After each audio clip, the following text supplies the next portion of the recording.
All right, all right, all right. Good morning, everybody. Welcome back. The name of this channel is The African Times, and I'm Thomas.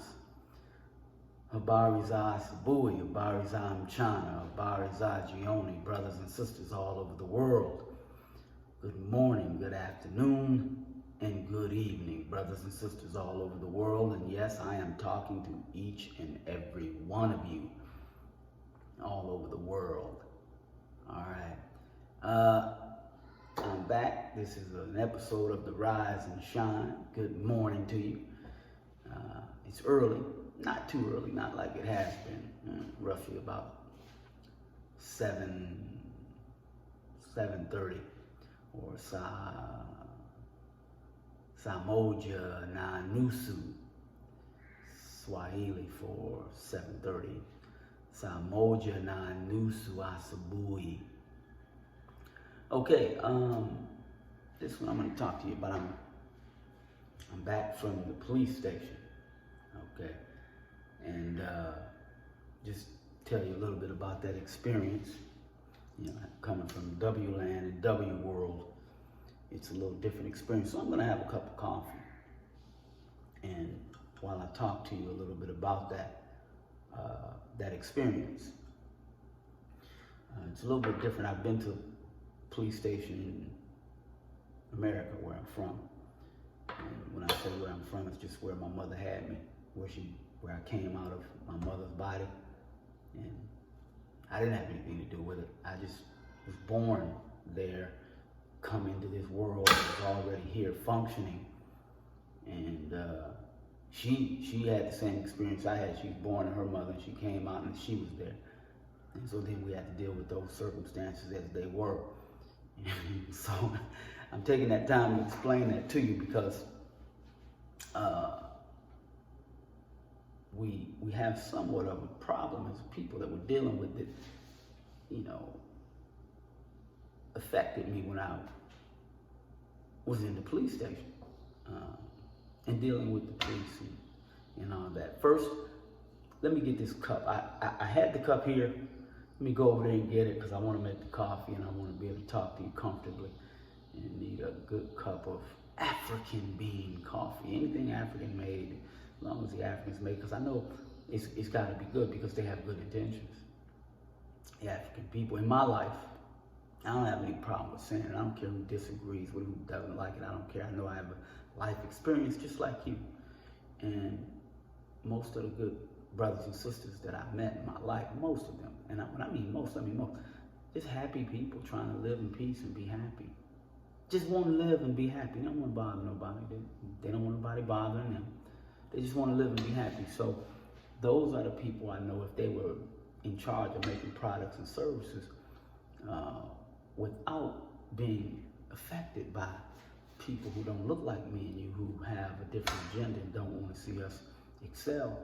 If those people, us, people who look like me and you, African people, had control of our own endeavors, the means of production, I told you economics, the means of production, then I'm pretty sure that we would make good things. And we would make things that we knew were bad for people. And then we put that out and say, well, we don't care because we just want to make a profit. It's really not who we are as a people, and it's not what our history tells us about us. So let me grab this cup real quick. Hold on one second.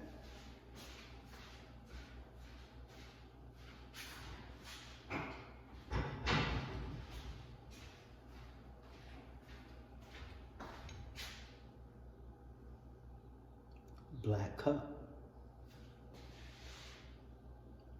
black shirt, black man, black woman, black family. So anyway, oh, by the way, let me just tell you something, because I'm looking in the camera and I can see my hair. I love it. I love it. That's why I've been letting it grow. If you've been watching me from a while ago, when I first started, I wasn't gray like this. So what in the world is going on here? All right, what's going on here? Yeah, so listen, Teresa, I'm telling you that I love my hair. It's nice and thick. It's woolly and kinky and curly. I try to keep it I try to keep it, like, I try not to comb out the kind of the naps, the curls, the twists, of the hair. I try to keep it like that because to me that's what makes it beautiful. And when I see sisters with hair like this, it's beautiful too. Nice thick full wool, even around the edges when the edges kind of curl up.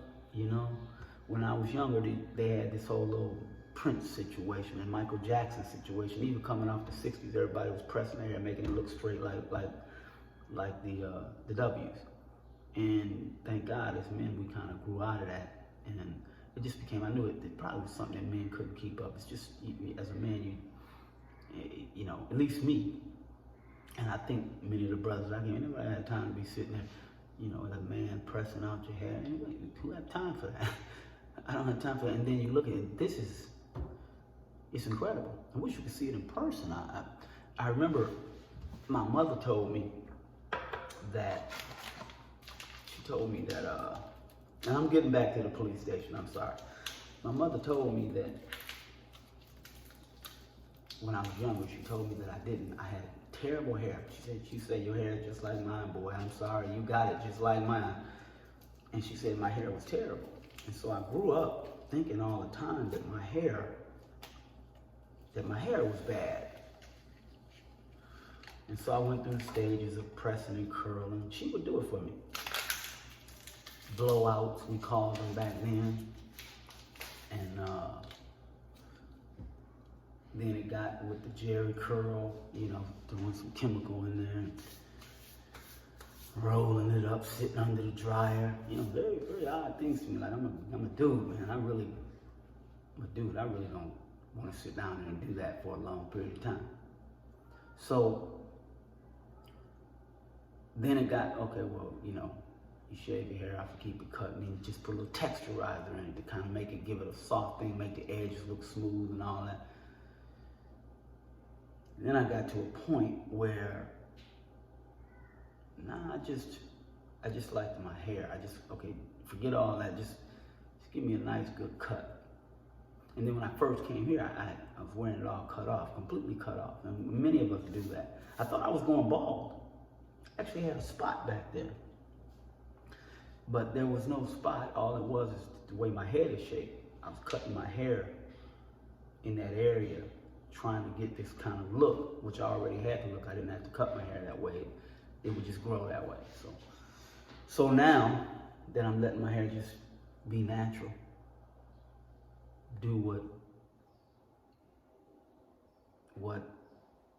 it does, it's beautiful.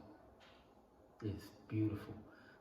So I'm really pleased with it. And many of you, I see, you have beautiful hair. I see it now because I'm in Africa. I see everybody with their natural hair. It's beautiful. It's beautiful. And the sad thing that hurts me is that I see a lot of the beautiful women and beautiful Black African women, and that process that we all been made to believe from watching the propaganda over and over again. I'm telling you from my heart and my soul. I hope you understand that. You see them where my sister and all my cousins and my nieces and nephews, my mother, they're putting these chemicals in their hair, and they're using the straightening combs, and they're doing everything they can to change their hair from its natural state. And I understand it because they're good sisters. I love them. I love you any way you look, babe. Any way you look, whatever way you want to be, I love you. And so they would do that. Then you see the sides start disappearing, receding and moving back. And because these W people, through their propaganda and their media and their socialization process, keep sending out these images telling our people that the way we naturally look is not attractive, that the way their people look is attractive. Remember, their hair is just straight. They can't do nothing with it. It has no body, no life, nothing. They got to use chemicals and rollers. And this is what they have to do, because their hair just basically, it just hangs down. That's all it does. It can't do this. It can't do that. We can change ours to theirs. They can't change theirs to ours. It just can't happen. We are the most beautiful and attractive people on the planet.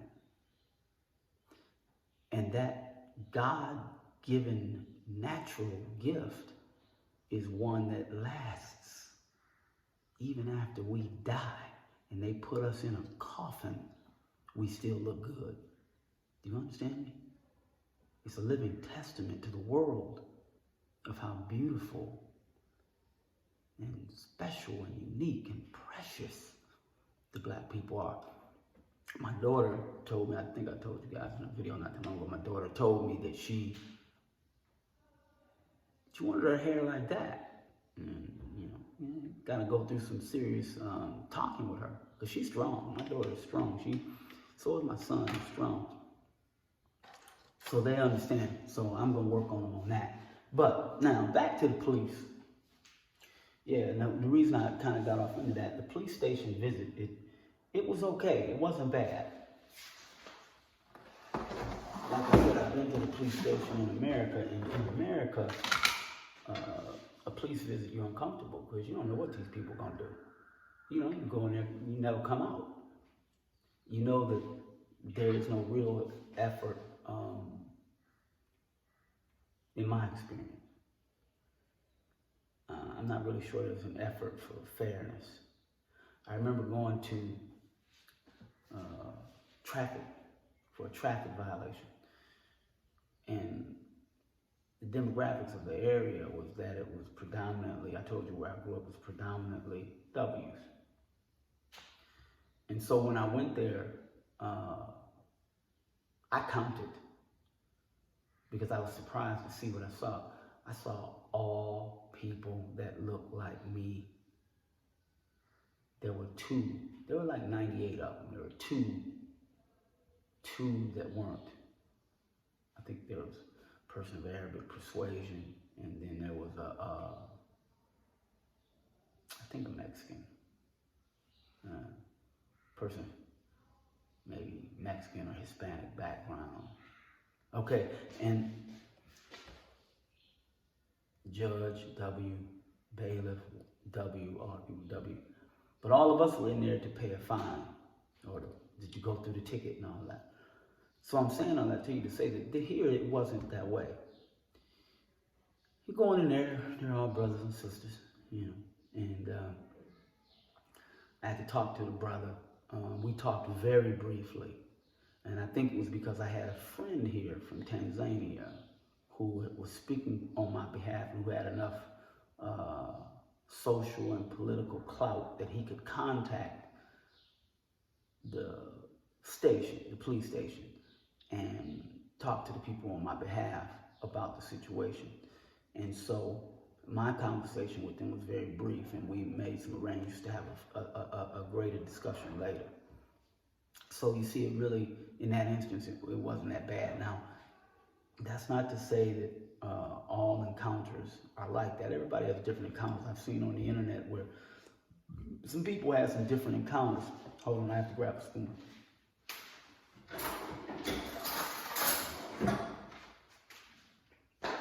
Now, much of what I'm talking about, hey babe, much of what I'm talking about, hey honey, listen up. Why is it open like this? Oh, okay. My daughter is here, so you gotta hold on one second. Why are you doing that like that? Because I'm doing a video, babe. Come here for a second, let me show you. Okay. See, look up there. Don't touch that. Come here. No, I want you to get up here. I want you to see.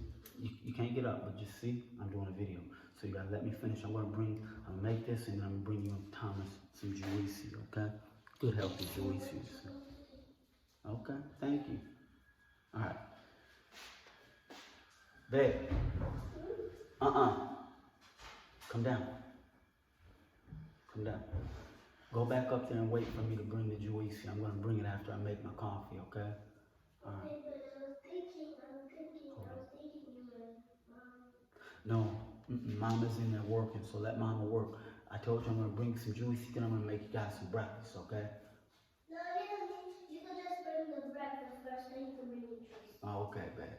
All right, thank you. Give me a little time. I'm almost done. All right, so love them.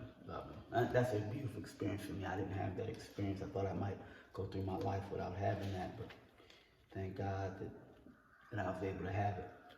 So anyway, yeah, I've seen on YouTube that people have had different experiences, and no doubt those experiences exist. I actually had an experience too that didn't go the way that I would like for it to have gone. But in this case, it was nice.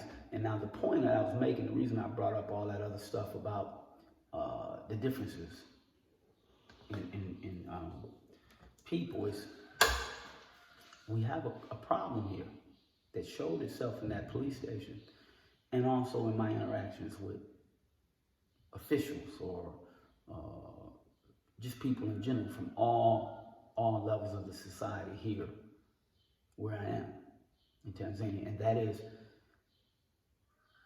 these W people, through their thousands and thousands of years of propaganda, have effectively put in our minds that we're different people.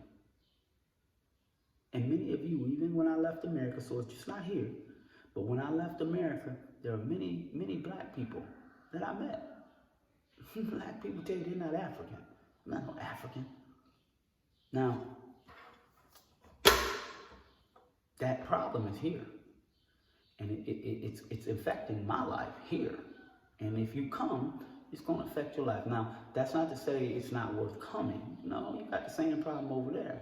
You whether it's Europe or South America or Puerto Rico or the Virgin Islands or just Asia, the darker you get, it appears all over this planet that these people have put together propaganda to place in the minds of other people that because we are of the darker persuasion, black African people, now I'm talking to you, that it's okay to treat us negatively, that we in the social stratus of society, that we are at the bottom. Now, all of that's not true. All of that's some made up stuff. But if you as a people believe that yourself, do you understand what I'm saying? If you, me and you, people who look like me and you, if we believe that, whether knowing or unknowing, and then we start to treat each other in a negative way because you're not from here. Imagine you come from, say, you were born and raised in Jamaica. You come over to the U.S. and all of the U.S. people now, because they hear your Jamaican accent, and you look just like them. If they walked up to you and you walked up to them, y'all couldn't tell each other was different till you opened your mouth. But once you open your mouth and you hear the accent, you hear the dialect, the words, you can tell that the person isn't from there, then you decide that they're inferior to you, or that it's okay to treat them negatively. You see, that's foolishness. That's a very dangerous approach to life. The people who have gained control of the world have that view of all people who are not them. And I mean, even in their own racial and ethnic group, they view others. They, the whole world, the world wars, and none of these things they call world wars, these are fights among them, fights among themselves, as to who was going to be the one running the world. And if you talk about that now, that's taking place, I'm going to talk about it, I haven't gotten to it, but the whole Ukraine-Russia situation, these are among themselves. So that situation exists here in Africa, where it's clear and obvious to anyone, making sure I put everything in there, it's clear and obvious to everyone that when I talk, when I come around and I do business, that I'm not from here, from the continent. They can tell, because I'm speaking English. And because they get different accents of English, they can tell, pretty much many of them can tell whether it's an American accent or a British accent, just like we can tell when we hear somebody speaking with a British accent, we can tell. So because our good African brothers and sisters that I'm doing business with regularly can can tell that I'm not from here, it's terrible for me to report. It's terrible that the system of propaganda and ethnocentrism by the W's that they spread around the world appears to have been effective for us all over the world to view our brother and sister as being different. And listen, I want you to understand, there is no difference. Not one. I told you before, if I take a lion from the Serengeti, here in Africa, Tanzania, and I ship that African lion to Canada, is that African lion now no longer an African lion? Is that what we're talking about here?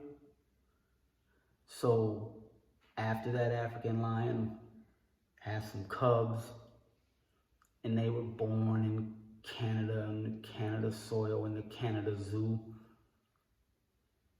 no longer a lion. It's something else. It's a Canadian lion.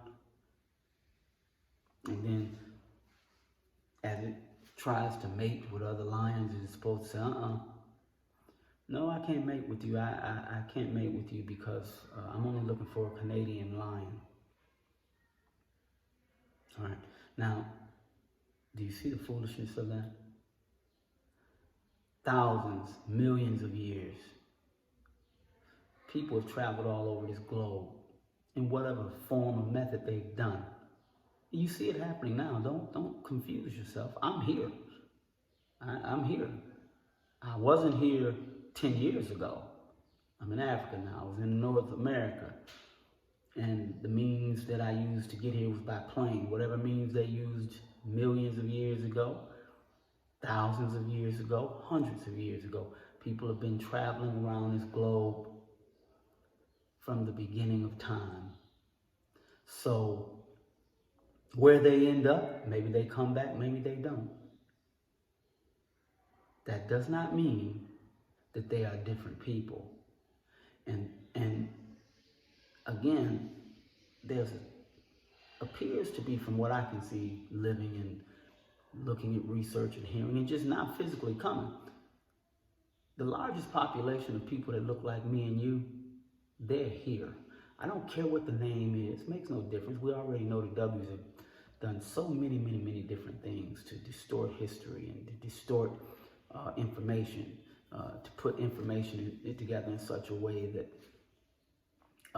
supports their maintenance of power, that you have to question all the information that you get. Even information that comes from your own people, you have to question it. Were they corrupted by the W's?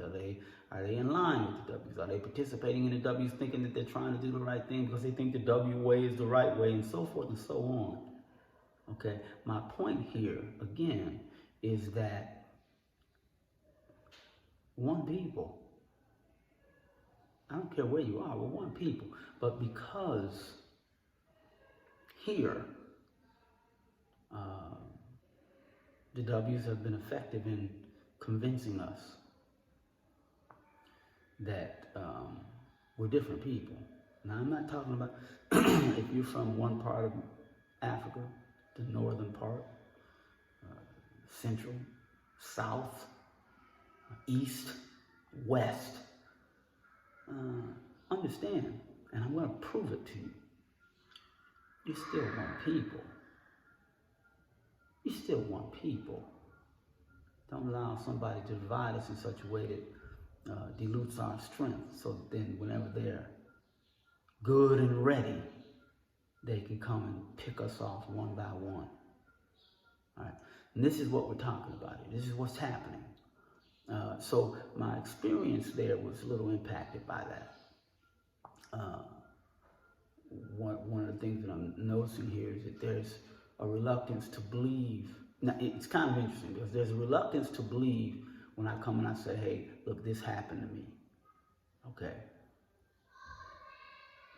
Because the language, the English, the accent, there's along with some propaganda, now very tricky, there's a belief that, well, no, you probably did something because you're from over there, so you come here to Africa with an intention of them, W's. It's not true with me.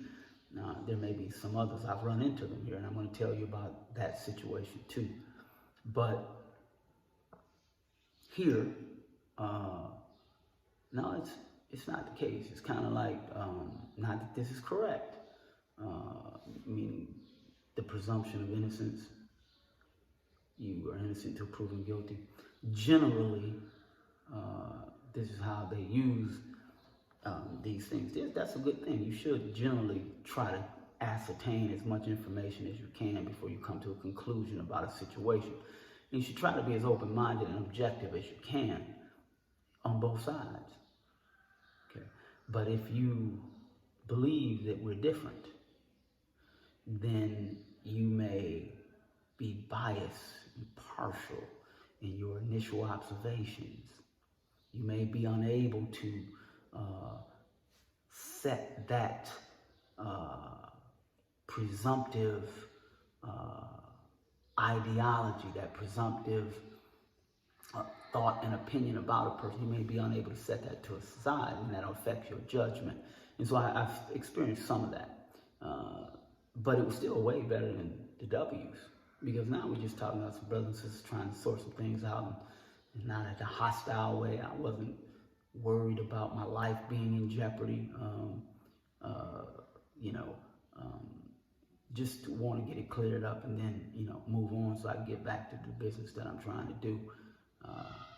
But even the person, let me just tell you, because this is similar to something I'm going to show you later. I'm sorry I'm talking like this, but whenever you're talking about issues and you're dealing with politics or you're dealing with authorities, you have to use a little discretion in how you talk, because there are individuals who have positions of power, and you don't know whether those individuals are good-hearted people or not. And you don't know if they might misunderstand something you're saying, misinterpret something you're saying, and take offense to something you're saying, and then react in a way that is not good. It creates a problem that could have been avoided if you just used some diplomacy. So this is why you hear me talking this way. And I'm talking very seriously about it because when you come, if you come, it's a beautiful place to be. It's paradise. It really is. It's just all our people. But we still have these issues that are present over in the States. Conflict and disagreement between people. If they take it to the courts over there, take it to the police, then when you do that, if you're one of the people involved, have to go visit with the authorities. And depending on who the judge is, depending on who the police are, the detective, the lawyers, you may or may not feel that you got a fair shake. And particularly if there's money involved, because lawyers tend to, they profess themselves as being a group of people who are looking for truth and justice. But oftentimes, in my experience, it's really about how they can capitalize on the situation and make money. Remember, black capitalists. Hold on one second, everybody.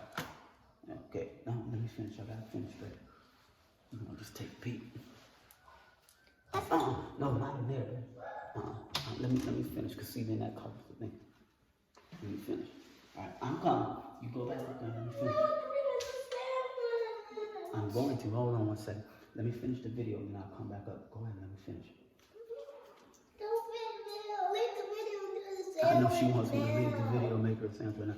All right, I'm almost done. I'm actually at the end, so go ahead and let me finish, and I'll be right back. All right. So that's generally it, and that's the problem that I'm saying. The visit was okay. The visit was great. Didn't have any problems or anything like that, and I look forward to chatting with the brothers in a more informal situation.